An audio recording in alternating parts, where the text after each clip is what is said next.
जनाब चेयरमैन नजीब साहब और हमारे इस मीटिंग में खुसूसी मेहमान हमारे उम्मीदवार जनाब भूपाल रेड्डी साहब और खुसूसी मेहमान हमारे होम मिनिस्टर महमूद अली साहब और दीगर जो भी अफराद यहाँ पर स्टेज पर तशरीफ है उन सबको नाम से मेरा अस्सलाम वालेकुम व रहमतुल्लाहि व बरकातुहू। जैसे कि आप तमाम हज़रात को मालूम है कि इलेक्शन आ गया है और कुछ लोग अपने अपने प्रचार में जुड़े हुए हैं, लेकिन हमें पिछले जो 7 सालों में नारायणखेड़ की डेवलपमेंट हुई है उस चीज को मद्देनजर रखते हुए हमें वोट देना है कार के निशान पर।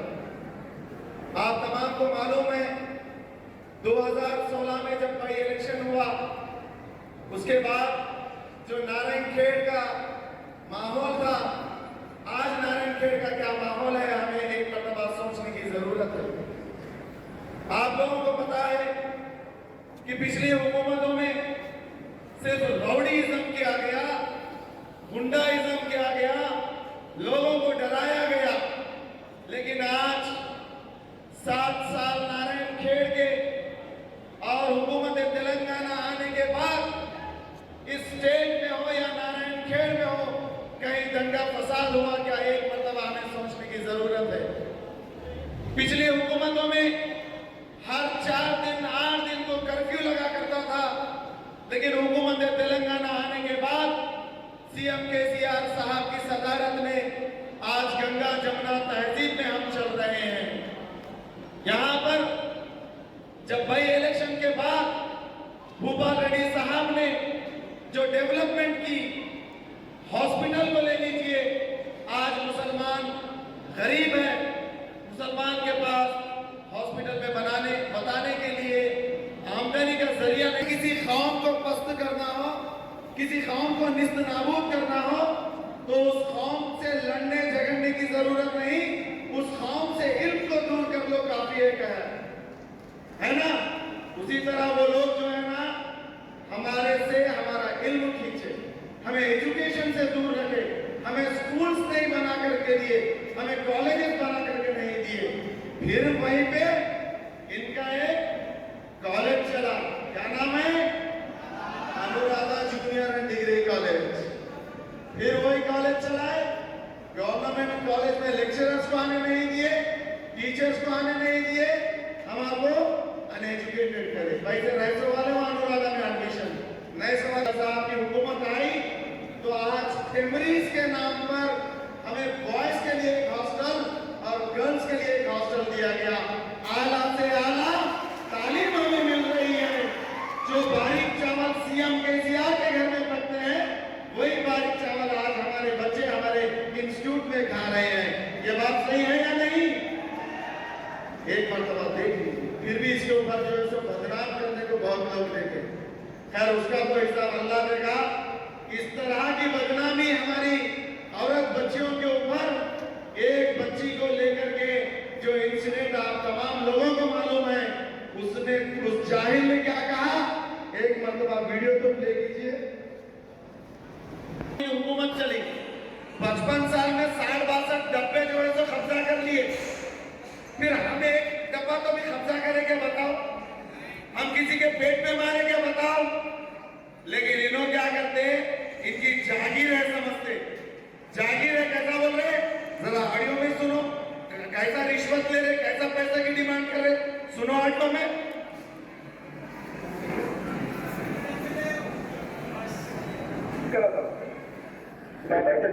करे लोगों से डरने की जरूरत नहीं है। एक मरतबा खुल करके सामने आइए, अपने रब से डरिए, ऐसे लोगों से नहीं।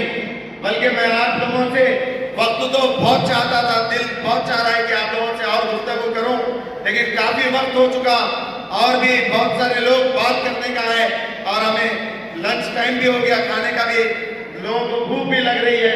लिहाजा मैं आपको यही बताना चाह रहा हूं ये जो रौडीइज्म, ये जो गुंडाइज्म है, इन लोगों से डरने की जरूरत नहीं।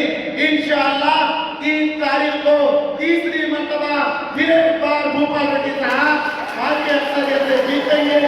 आप तमाम लोगों अपने अहबाब दोस्त अहबाब कार के निशान पर दलाइए। ये कहते हुए मैं रुखसत होता हूँ। अल्लाह हाफिज़, जज़ाकल्लाहु खैर। మైనార్టీలకు ఏమి చేసిండ్రు ఒక్కసారి ఆలోచించుకోండి.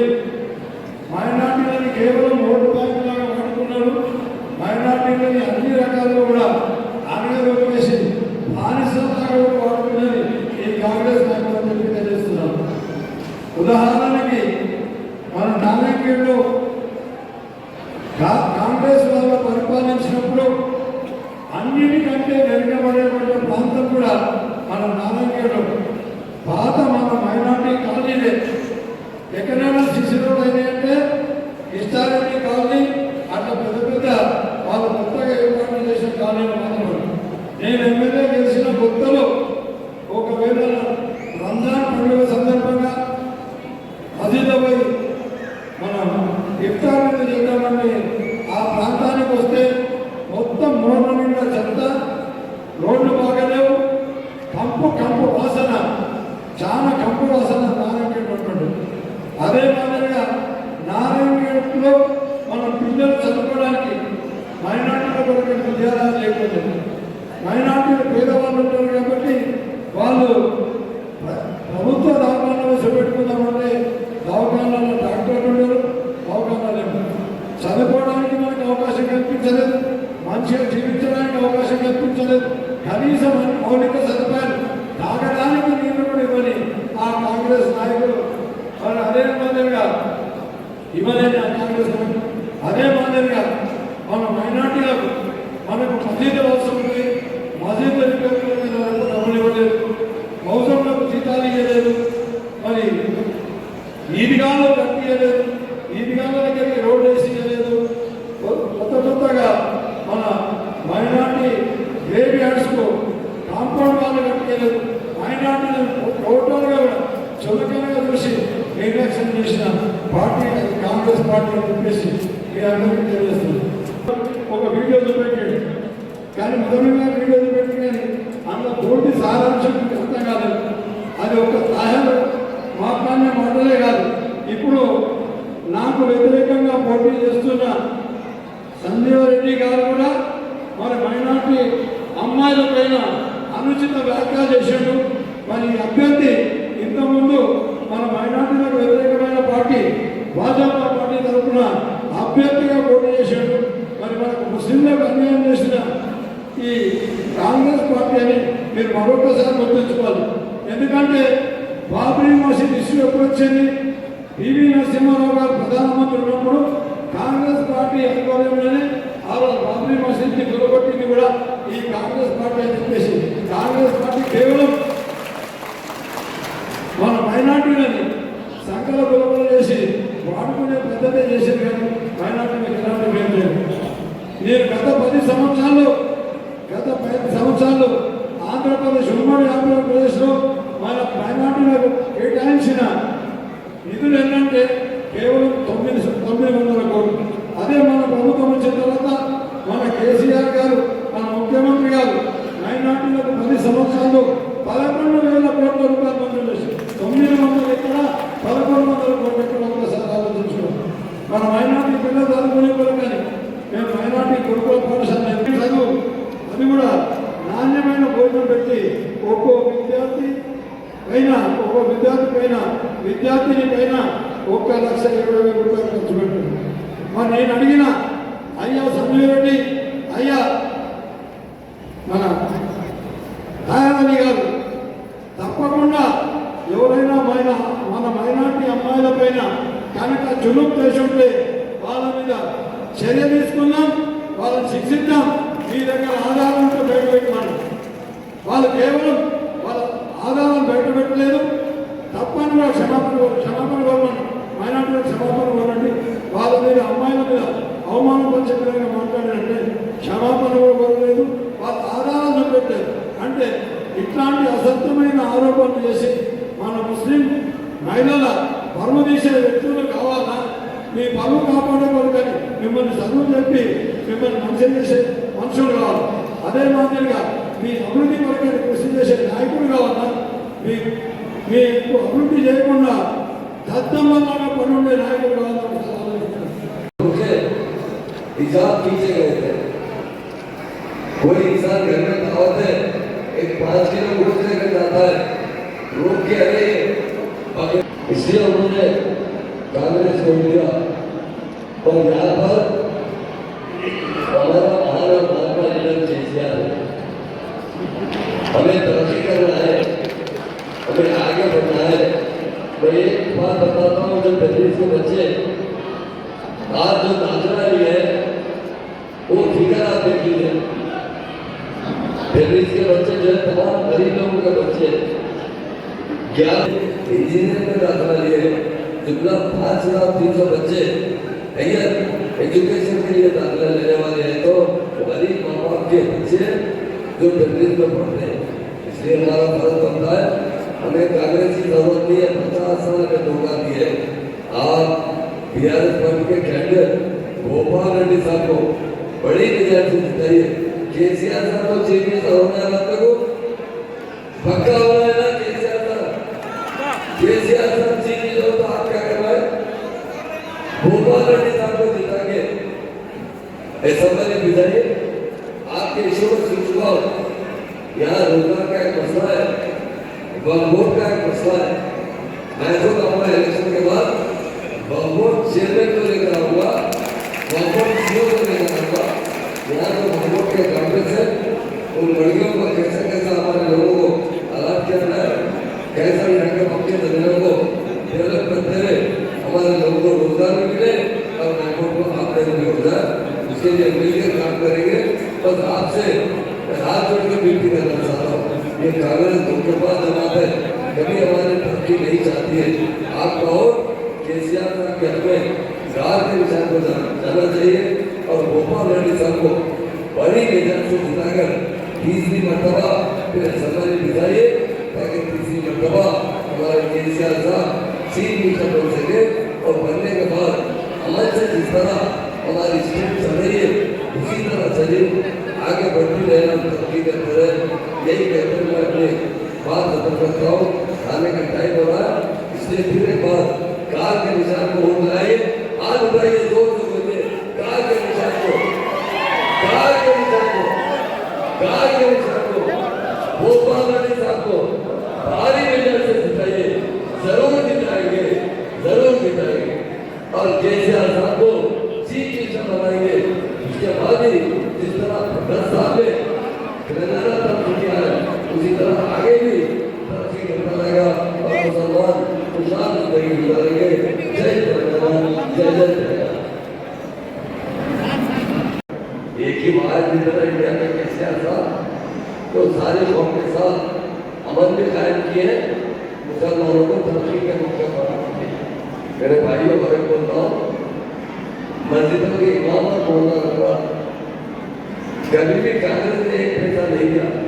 अरे उनको ना हमसे क्या था होगा, वो मजहबा मचा करते हैं, नमाज पढ़ाते हैं।